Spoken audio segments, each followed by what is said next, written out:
and I'm going to bring them.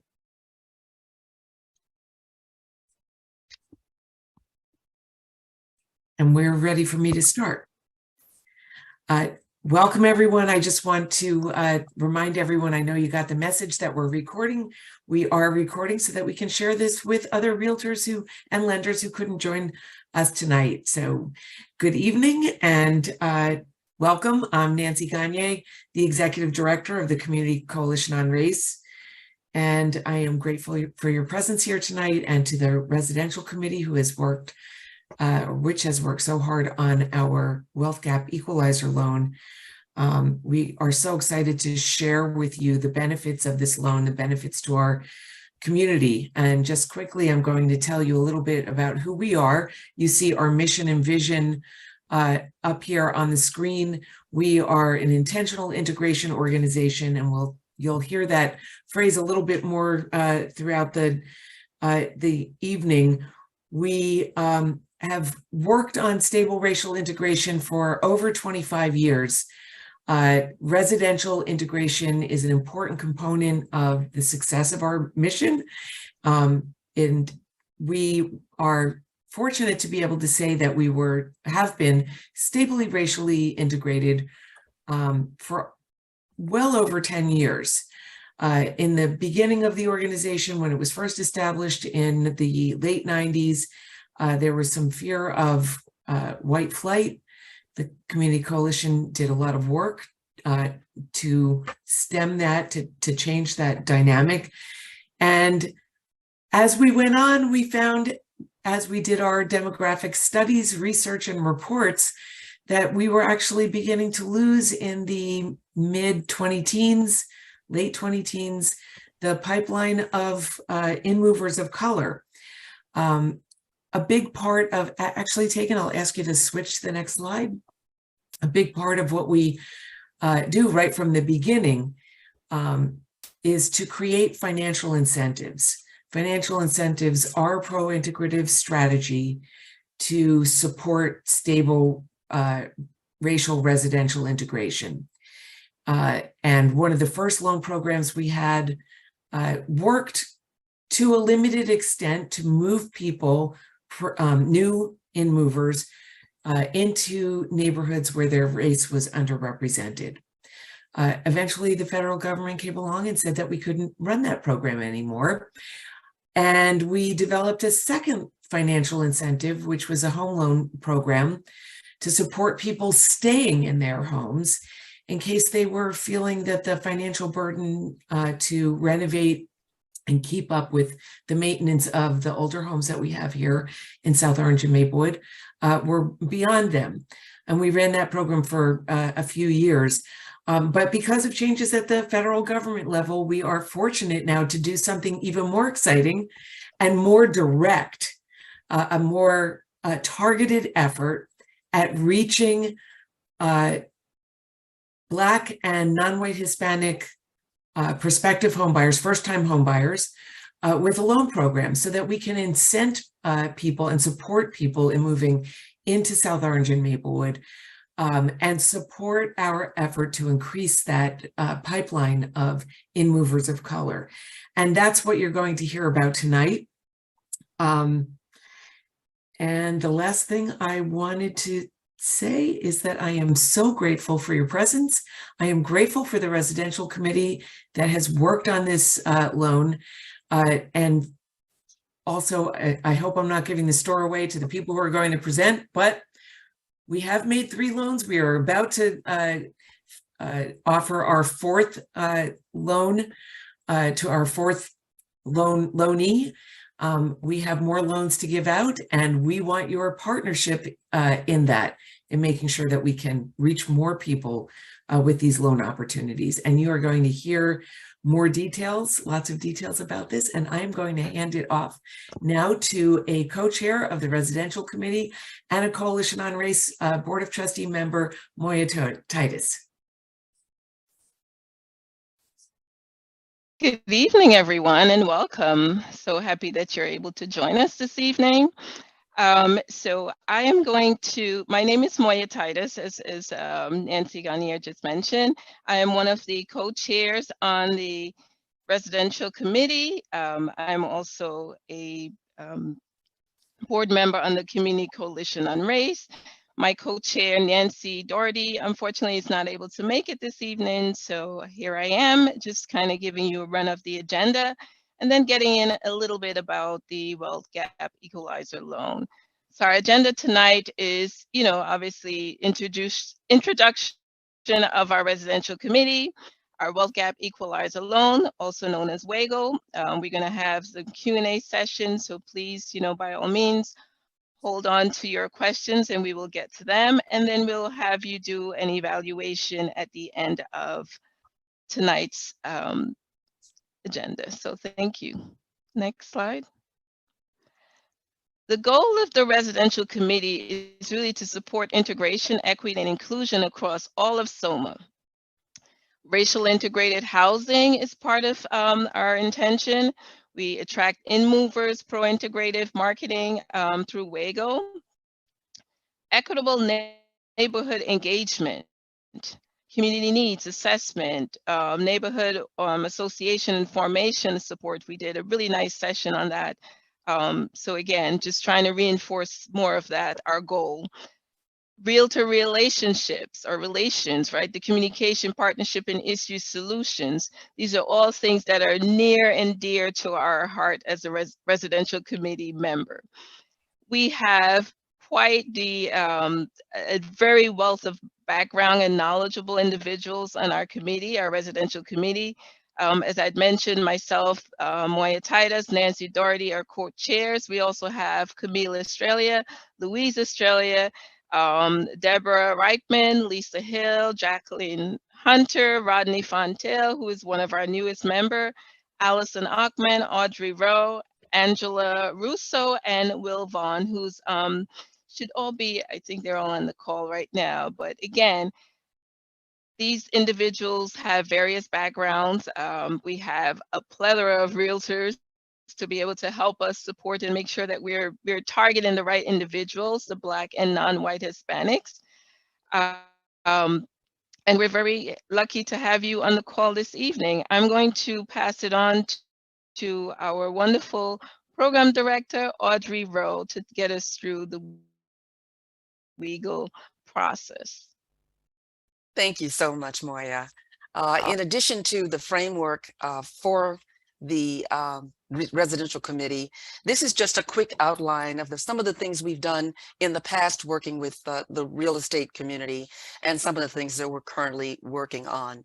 And you will get a chance to see the Choose Soma website that's mentioned here that works hand in hand with the Wealth Gap Equalizer loan.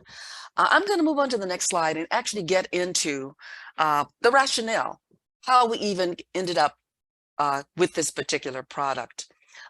Nancy mentioned, I believe, in her opening statement, the fact that like many communities in New Jersey, Maplewood and South Orange has gone through demographic shifts. And when the coalition first started, our big challenge was dealing with the white flight. And so we were trying to come up with programs that would sustain and retain white residents. But what we have found as we become a more data-driven organization, doing our own demographic studies, is that there's been a trend over the last 10 plus years where the issue, the shift in our demographics has been that all of the groups, white, Asian, Hispanic, mixed race, they're all either stable or increasing, but we're losing our Black in-movers. We don't know why. To be honest, there are a lot of guesses, but none of them have been validated. But rather than sit back and try to solve an unsolvable mystery, we decided to take action and try to counter this particular trend. Moving on to the next slide, we see visually what I just described to you. As you look at the lines on your screen, that blue line, it represents our white residents in Maplewood and South Orange combined. And one side is showing the number of people, the other side shows percentage, but the story is still the same. The red line shows the trend in our Black residents. And then the bottom lines show our multiracial, Asian, and Hispanic populations. The one thing that becomes very clear is that All of them are either pretty much stable or trending upward, but the red line is continually declining. This data proven fact has been fundamental in allowing us to offer this loan because we have a problem that's documented. It's just not opinion. And so this loan is a way to rectify some obvious problems that have been the result of historic situations. As we move on to the next slide, we also see that there were other contributing factors out in the world that made this a perfect time to come forward with this loan. There's a lot of discussion and research and confirmation about the racial wealth gap. The fact that the amount of wealth between Black and brown populations and white populations is dramatically different, particularly in the state of New Jersey, actually tenfold. And a big part of that wealth gap is related to home ownership, because the home is generally the largest asset in all of our households. We also saw a shift in the government's position around their part in perpetuating this inequity. We even had President Biden came out with a statement in January of 2021, where he actually in writing takes ownership for the role that the government played in redlining and other policies and practices that help widen this gap in the housing industry. We also saw a shift in how a lot of the laws were interpreted. I know that there is a lot of concern, and I don't have to tell you, in the real estate industry about violating laws around racial issues.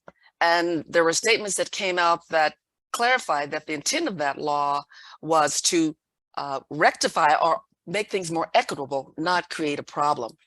And so there also was this shift that says that race could not be used as the sole indicator for lending, but it could be one of the factors if you're working with a special group that historically has been disadvantaged, and that has been proven. This team, the residential committee, did a lot of research to capture data in the state of New Jersey and in Essex County in particular that shows the wide margin and gaps in home ownership. And so based upon that confirmation, we have started the Wealth Gap Equalizer as a special purpose loan. That purpose being to level the playing field for home ownership between Black and brown homeowners, prospective homeowners, and white homeowners. Moving to the next slide, we actually start to talk about the loan itself. As I said, it's a special purpose loan, which is a category that has been defined by the Federal Trade Commission. And its intention is to, as I said, rectify some discrepancies that have been proven to exist over time.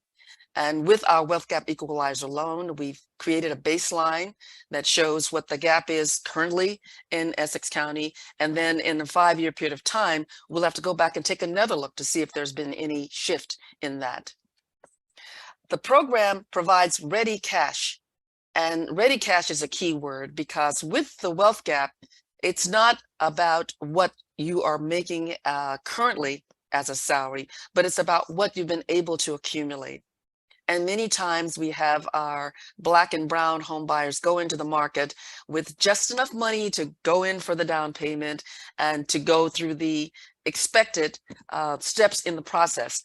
But the minute that something unexpected comes into the picture, they get knocked out of the competition because they don't have that extra bit of cash to get them through. They don't have the cash flow in the moment to be able to take care of that. It also is an easy to apply process.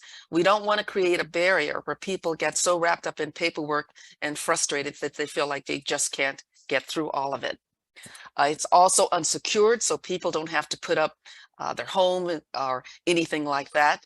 And there's no interest, which makes it much easier for people financially to be able to pay back the money that the loan will put into their possession. Also, these funds are very flexible in how they can be used. Anything involved in the home buying process is fair game. So whether they're using money to put in on the bidding process, to actually pay for legal fees, the cost of an appraisal, anything that comes up in the process, we are more than happy to put that money forward because our goal is to get these families into home ownership. Moving to the next slide, we start to talk about the eligibility. I mentioned earlier that race cannot be used as the sole grounds for loaning or denying, for loaning monies, but it can be a factor. So looking at the multiple factors that we have for our loan, we have been able to limit it to Black and non-white Hispanic because we've got the data that proves that these groups in particular have been hindered in New Jersey, in Essex County, and frankly, across the nation. They also have to be a first-time home buyer to be eligible for our particular loan. And they have to be purchasing within the boundaries of Maplewood and South Orange. We also rely upon the mortgage professionals to help us screen through the process so that we're investing our money in a process that can actually come to the objective end, which is purchasing the home. So we use the same indicators that the mortgage lenders do to determine the financial position of the applicant and whether they can actually meet the criteria and comply and pay the loan back. So we get the mortgage lender pre-approval letter, and we want to make sure that the people getting the loan are getting the information they need, not just to purchase the home, but to stay in the home.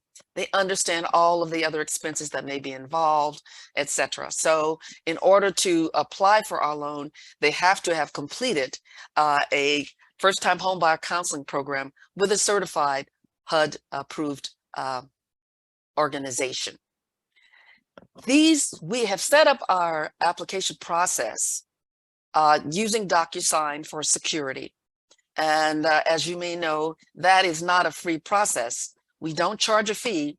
And so we want to make sure that we're not just opening up the process for people who are curious, but are not serious and don't really qualify. So before we give them access to the actual application on DocuSign, we double check that they meet these criteria. So they have to actually send us a picture of their certificate of completing the home, the HUD certified training. They have to send us a copy of their mortgage pre-approval letter. And then the racial situation is self-identified as it is with the federal government. So we're not trying to document, we're going on people's self-assigned racial designation. In addition to the eligibility, we go into the terms of the loan. This, as I mentioned, is an unsecured loan for up to $7,500. And when we first started, this number came out of the fact that we have limited resources. This program is a pilot, actually. We have $75,000 that we can loan into this program. So doing the math, you can see that we can issue up to 10 loans if people take the maximum amount. Some home buyers may not need the full amount to get through the process. And so rather than take out a loan for something they don't need, they might take less. But if they decide to take the full amount, then we can issue up to 10 loans. As I said earlier, it's interest-free, there's no fee to apply, but it's non-transferable. So the people who actually went through the process with us would be the people who would have to complete paying the loan. It's for 5 years, but there's no penalty if situations improve and they don't want to wait and take, the full length of time. In addition to these terms, there is a special benefit for South Orange only, where there has been a trust fund set up to help with pro-integrative affordable housing. And that fund has been made available to us. So if the person who's applying and who's approved is actually going to be moving to South Orange and they stay in their homes up to 5 years, there's a 50% forgiveness. So they would only end up paying for half of that loan, and the other half would come out of this special fund for South Orange, which is pretty attractive. I know I'm talking a little fast, so as questions come up in your mind, jot down a little note, and we are going to have an opportunity to stop and get your comments and your questions.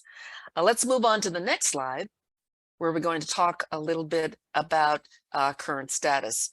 As I said earlier, we've been working on this literally for years because we wanted to make sure that we were on solid ground in being able to legally offer the loan. We actually secured or retained lawyers on several different instances to kind of look at our paperwork, look at our rationale, look at our process, and make sure that we were on solid ground in what we were doing. And things have been very good to this point. We have gone in and actually made some adjustments in some of our processes based upon that input. During the first 8 months, we actually were able to grant 3 loans. One of them in South Orange and 2 of them in Maplewood. And there's a 4th loan that is actually approved, but we're going to have to go through our entire process, which you'll see in just a moment, to actually do the closing for our loan. And then I mentioned the fund that's available to us from South Orange, which totals $100,000. And then we're using part of that, the larger portion of that, to be able to give more loans to applicants, and then part of that to market and get the word out so that people like you know that this is available and you can make it available to your clients. In terms of where we go from here, this is the flow chart, I believe, coming up next. Very simple process that's literally by design, not just on paper, but in our intent. We want to make this so simple that if people qualify and they want this loan, that they can basically get the loan, because we celebrate with them. This is part of our whole racial integration process to make sure that our 2 towns remain racially integrated, particularly in time when prices here in Maplewood, South Orange, or those of you who are in this market, to talk about affordable housing, our eyes kind of roll in the back of our heads because things are so expensive and continually going on the upside. So we are very eager to make sure that we retain our racial diversity as prices and the market shifts. The first step in the process I mentioned earlier is making sure that the person's eligible for our loan in terms of their racial background. They're a first-time home buyer. They've got at least a pre-approval mortgage, and they've had their training. And then we go into the actual approval, where we get the actual mortgage commitment letter, where they've got a specific property identified, they've got a mortgage commitment letter from a mortgage lender, and they have the 1003. We are not pretending to be the financial experts or bankers, but we rely upon the due diligence of the other professionals to let us know whether or not we're making a good investment, because the whole idea is to keep the money circulating so that as people pay the loan back, the next person who needs this kind of support can have a better chance. We are not in any way assuming that we are making housing accessible to everyone. This is that last mile that we are helping people who need just that little bit of a supplemental cash to get them through the process and be successful where they may have lost in another situation. After we have checked all of the information, and I am the administrator of the loan, working with our committee. I'm the person who actually receives the loan, goes through with a fine-tooth comb and make sure that all the T's are crossed and the I's are dotted, get back to the applicant if there's some small thing that they were missing and need to submit, and then send out the approval or denial letter to the applicant. After we send out the approval letter, we then set up a final session, which we call our closing, which is separate from the mortgage closing. That closing is twofold. As we always say to our new prospective neighbor, we are not bankers, and this process is not to come to you as a lender, but as a neighbor. And so the intent of the interview is to start building connection with the new resident and our community and our organization right off the bat. Tell them a little bit more about what we're about as an organization, about what's going on in the town, find out what's going on in their life, what's important to them. And at that time, we also sign the final loan documents that are required for us to be uploaded to DocuSign. And we find out the closing date, because no money is actually dispersed until the actual closing. And depending upon how they are using the money, that will be the name on the check that's dispersed at closing. We can give the money to the lawyer who's closing the process, or to whoever the appropriate party is who will be at the closing. Going to the next slide, we want to talk a little bit about next steps. We're glad you have taken the time to sit down and listen to what we're about and our intention, and hopefully can see the value of this product for your clients and for you, because, you know, supply demand, you want more buyers who can actually be a part of your client base. We're hoping that you will consider cross-promoting with us and our Wealth Gap Equalizer loan. That you would use information about the loan and about the site that we're going to show you in just a moment to share with your qualified buyers. And also, if you have instruments targeted for the same audience, we would also like to be able to share that with our prospective home buyers as well. Now would be a good time to share with you, before we go to Q&A, go back a second, Tegan. I'd like to show them a little bit about the targeted marketing site that we created as part of this whole process. And when we were looking at why are we not getting more Black home buyers in Maplewood South Orange, we wanted to make sure that they know that they are welcome here. So we created a site specifically for prospective Black home buyers called Choose Soma, and the name of the site says it all. Tegan's going to share the screen, and we're going to show you where that site is, and hope that you would recommend that site to some of your clients so that they can feel, you know, $7,500 is not a lot of money, and it may not be a reason for moving to a community unless you feel like that's the community where you want to live. And so that's what this Choose Soma site is intended to do.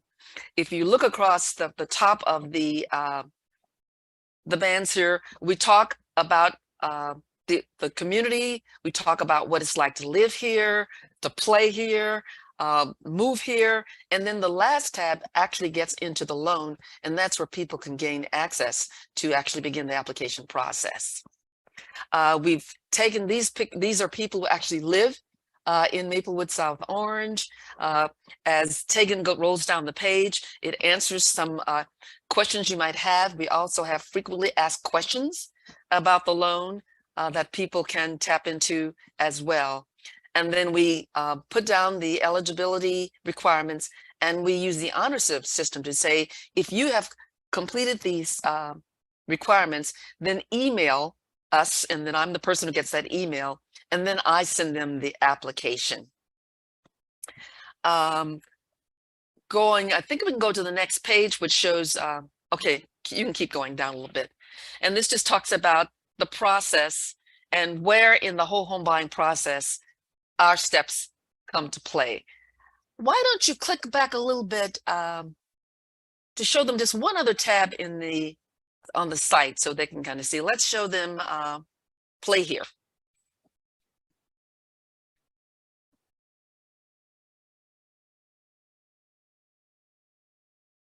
And as Tegan scrolls down here, we talk about all the reasons why anybody would want to live in this community, the various festivals. We talk about specific community events that happen in the town. We talk about diverse festivals of all different types of people who live here, the various celebrations that we have for holidays. And it's just a way to build a connection, and hopefully people will look at the site and go, this does seem like it would be a place that me and my family could thrive. So that's the site. We invite you to investigate it at your own leisure and to recommend it to your clients. We can close that site and let's just come back now and we're going to open it up for questions. We've got a nice intimate group, so if you wouldn't mind coming back on camera, and we invite your comments as well as your questions about what you've heard, about the loan, about the intent, and your thoughts, and hopefully your commitment to work with us to get this product up so that more Black and non-white Hispanic families can find a home here in Maplewood South Orange. One of the realistic things that we know is a big challenge for us is the lack of inventory. Inventory at any price, let alone inventory at the end of the market where the $7,500 would probably be the biggest assist. We're finding for the applicants that many of the applicants are people who are bidding on condos, and that's where they've got a lower price point. And so the monies, et cetera, comes in handy. So I'm going to stop talking and we're going to invite you you can either raise your hand physically or raise your hand using your reaction button to give comment as well as question. And Audrey, I see Colette Andrews has a hand raised. Excellent. Colette. Hi. Hi. Are we able? Oh, great. Nice to see you. Oh, hi, Colette. How are you? Haven't seen you for a long time. I know. I'm glad you could join us. Oh, yes, my pleasure. I wanted to ask you if there is a income. Excellent question. The answer is no. There's no income cap. Okay. Okay, great. And I think that's it. That's all I needed to know. Because there are programs that serve both Maplewood and South Orange that are labeled affordable programs. But when you look at the caps of the income, you can't even afford to live here if your income falls within those boundaries. So we recognize that reality and we wanted to make it open. Well, I'll tell you one of the things I've noticed, and it's interesting that you guys have noticed this as well, because I've said this many, many times.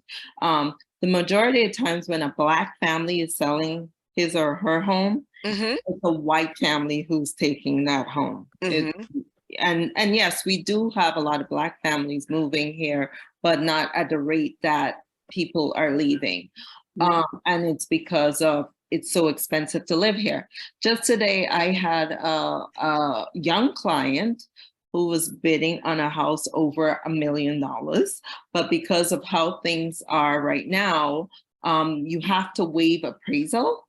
And waiving appraisal means that you have to have that extra money to put down. So I was just thinking, in this case, even that $7,500 could have helped them.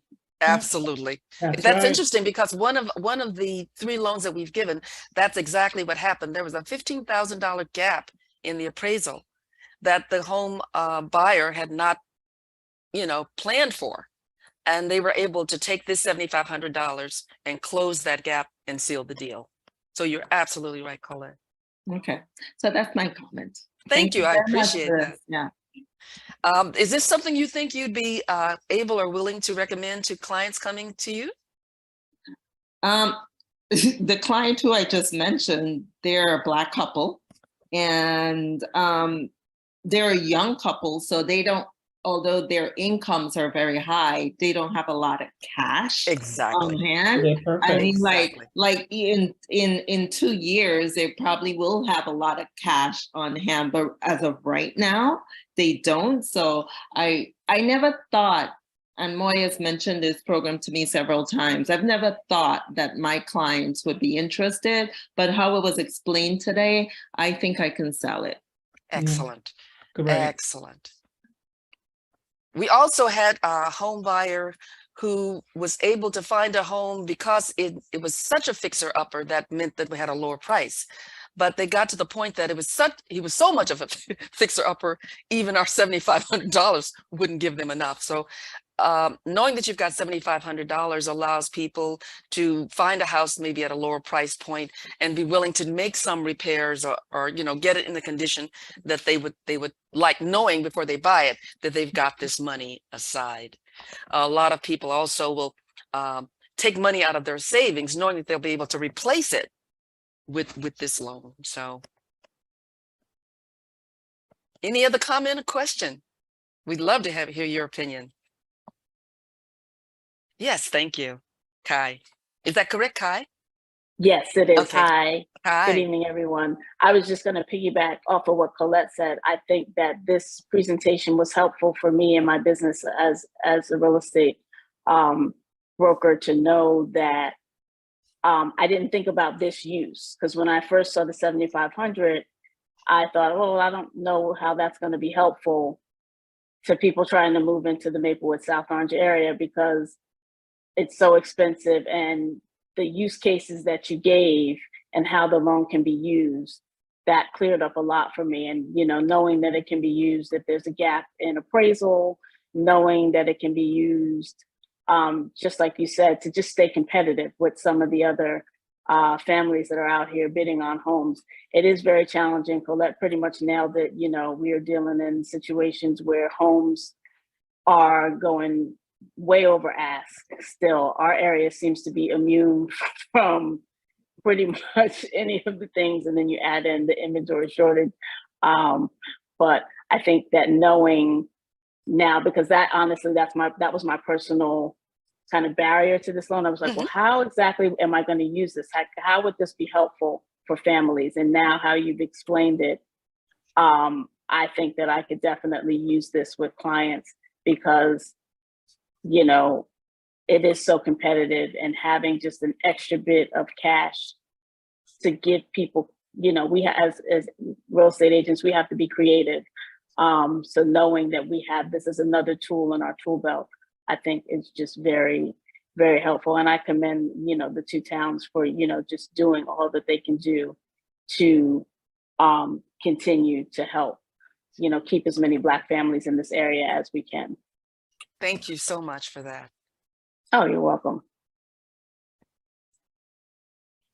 Don't want to put you on the spot. Abdul, did you have a comment?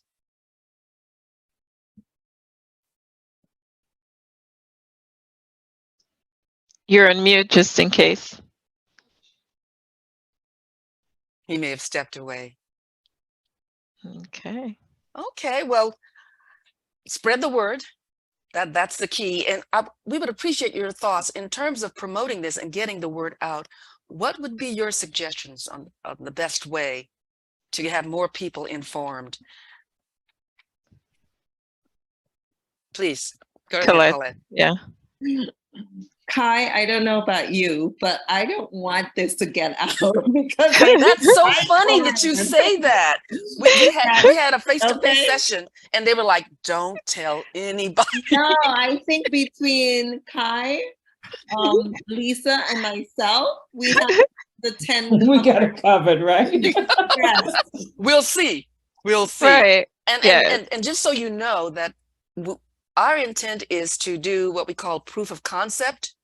We know that 10 loans is not going to turn or change the face of Maplewood South Orange or change the world situation.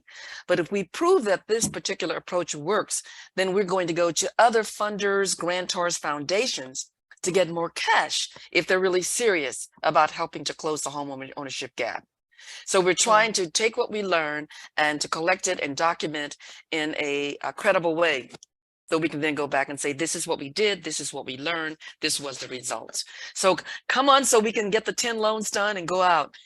Audrey, but with all seriousness, a lot of times these people, like in the case of most of my clients, if they do need it, it will probably be for a short term. I can see like these people paying back, like my clients right now, he works on Wall Street. He's probably going to end up getting a huge bonus at the end of the year, and he's going to turn around and pay that back. Oh, so, that would be lovely. Yeah, we can get it to the next person. There's being just short term in a lot of cases. And to be quite honest, most people who are moving to this town, they have to have some sort of wealth. Yes. Like high income, because the houses here aren't cheap, and you have to live in this town comfortably. Even in the Hilton section, you have to be making combined at least $150,000-$200,000 a year. Absolutely. Yeah. I hear you. I was going to you. also just say that, you know, I love the idea of the Choose Soma website. I know for me, I've never had the issue of anyone not wanting to be in this area. I think the issue is typically the expense. When people add it up, and I guess, like you said, you know, this to me helps make it worth it, because you do have families that are coming from Jersey City, that are coming from Brooklyn, that are coming from places that are also pretty high, you know, that people are earning high incomes. Most people who come here, and in my experience, absolutely love the area.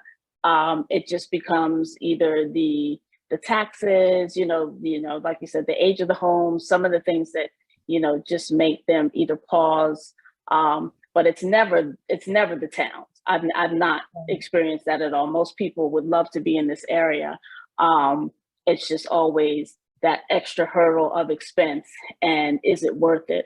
Even when, and I don't know, Colette, you correct me if I'm wrong, but I even find when we compare this to even a Montclair, that people do want to be here. It's just always, you know, it's always an expense thing. Right now, everything is just so expensive, and we are, you know, every house is a high bid situation.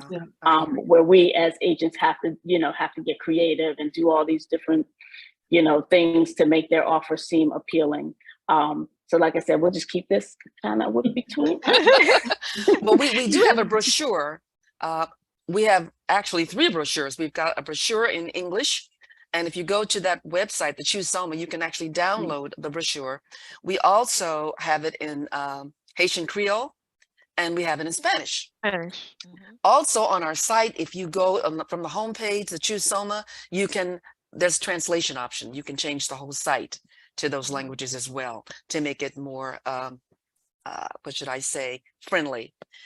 We know that with this effort, it's not only about the money, but it's about caring enough to put something together to welcome Black and Brown families. And so we hope that even for people who may not even want a loan, just knowing that we have a loan says a lot for us, I think, as a community. So we really hope that you guys will help us spread the word after you've gotten these first 10 loans to your clients. No? Right. And we're going to get more money also to have more loans for more families. So, And one of the attractive things to sell on the loan is that it's interest free, right? So it's 5 years, $125 a month. I have another question. You brought it up before. Do you still have loans for people living in the town who may want to fix up their homes? No, because it's the $75,000 for what we're trying to do is a small pot, and rather than divide ourselves up, you know, we wanted to try to focus like a laser and have an impact. So it was either or. The other thing with the maintenance loan is we weren't able to be as laser as we can with this in terms of the home ownership. We were trying to for the home maintenance loan, and I'm thinking through my head what we actually did. The home maintenance loans were offered by an area, but there was no way for us to be sure that it was serving our racial integration mode or intention. So just because you were getting a home maintenance loan, you could be of any persuasion, if you get what I'm saying. But we wanted to make sure that this is going to help us with our pro-integration. So with we have the data that talks about how Black families have been hindered in home ownership. But from the maintenance side, we don't have the same numbers. And it's not that the case is not there, we just don't have the data. And we're trying to be data driven, so we're on solid ground if we're ever challenged about this. So no, we don't have the home maintenance loan. It's just the home ownership. But one of the things that we're looking at as a committee is getting Black renters who may be here into first-time home ownership. But I'm just throwing this out since it's a Please. intimate amount of us. Maybe one of the things I'm just thinking, because there are a lot of Black families. I mean, go walk through Hilton sections, and most of the homes that look like they need work are Black families. And I think if you can offer some assistance to those people, then you could possibly retain them in the community. So we did have one of the loans we did was for that very reason. I agree with that wholeheartedly, because the other issue that we have is when you have that deferred maintenance from typically Black and brown homeowners, that then it becomes that cycle of, then when we go to try to list that home, we cannot get a high enough amount. So they're getting less money out of those houses, or those houses are then falling into the hands of maybe an investor because there's too much deferred maintenance. And then that is cutting off that cycle where that person can't pass that home on to another. They don't have the equity that they would. Another Black home, because a lot of first-time buyers too are very turned off from, they don't want to do a whole bunch of work. They don't want to have this heavy lift of, I have to come in and completely renovate this home. So then those homes, become they're going to go for less money. They appeal to investors. And right now, that's what's starting to happen in some of those Hilton section homes where the maintenance has been deferred too long. So it would be great to help those homeowners keep up with, at the rate of we're seeing other homeowners being able to go into the Hilton section. Some people are doing some fabulous things with the homes, and that's boosting the equity, which is great for them. But we're seeing, as Colette was saying, you're seeing a lot of homes where it's, it's a lot of variation. That's an excellent point. And I know that we're just throwing out ideas. I think that's something we that want we could that. look at. Thank you. No, yeah, that's excellent feedback. Sorry, our committee will, and I know Moya's, her head's already going. We will take this back and talk as a committee about how we might be able to meet both needs. Is there a way? Is there a way maybe with the South Orange Trust Fund to be able to take some of that money? For me, that's the heartbreaking thing. When I go speak to a buyer who's maybe African American, and I have to tell them, you know what, because of the deferred maintenance of your home, I can't list this home as competitively as I might have been able to had you have done some of these different things. And that takes away from that equity that they could be getting out of that house, because we are in Maplewood and South Orange where the equity is high. For some. For some. Yeah, I get it, but not for all. And we're talking about equity. So we're trying to get that across the board. So it certainly aligns with what we're trying to do from our mission. We have to figure out a way to have the resources to actually be able to do it and do it effectively, and do our due diligence too, so we can make sure that we've thought about all the possibilities and have responses. So we hear you. We hear you. We'll take it back to the committee. We'll figure out, right, Moya? Yes, we will, definitely. But I just wanted to emphasize something. When I was saying helping them, I didn't mean helping them to get their house ready for sale. I'm saying help them to be able to stay. I hear you. To maintain. And have pride in their homes. Sure, I get you. I get you. 100%. But my point to piggyback you is, by them keeping pace with with being able to keep their home up, that deferred maintenance doesn't become a deterrent if and when they decide to sell, because that's what we see too, is if and when they do want to sell, and it could be years down the line, if there's so much deferred maintenance, it just makes it hard. I'd love to see, I have a neighbor across the street, she's been here, for 30 plus years. And I keep encouraging her to do different maintenance things to her home so that she can stay in her home as she gets older. And sometimes it's just having the right advice. It was like, well, should I cut down these trees? People are telling me to just leave it as it is. And I said, and everybody doesn't, it doesn't have your best interest at heart. Some people in this area want to see your house get devalued so they can swoop in and try to take it. I was like, no, you should absolutely continue, take the bushes and trees down so get them away from your roof. It's just, maintenance things that we can even encourage people to do. It doesn't even always have to be in the form of a loan. It could be information sessions to give people the information that they need on ways that they can keep their home, in a way that's maintenance, what's the word I'm looking for? Just making it manageable maintenance wise so that they don't have these large bills of because you deferred it so long. So now it's a bigger problem. Right. If you That's do these perfect. small things all along, you won't have these big problems. You won't have, you won't have to worry about, maybe a leak or a pipe or these different things. And I think it's those tips that maybe people don't necessarily get soon enough. Right. We'd love to every do a issue doesn't workshop have to on be that. an emergency, Yeah. Yeah, actually, Audrey, you just my brains went off as I'm sitting here thinking about all the wonderful things that we can do, and reaching out to the neighborhood association again is Mhm. maybe the way to go about doing this. So yeah, it's great information. We will take it back to the committee and figure out ways as to how we can help our community, and keep those that want to stay in their homes. And yeah, so with It's that wonderful. said, yeah, yes, I want to, in the interest of time, I want to make sure that we're staying on time. Thank you, Moya. You're welcome. Do we have any other questions, comments, Allison or Abdul? No? Okay, let's go to our next slide then. Yes. This is a little bit of a commercial.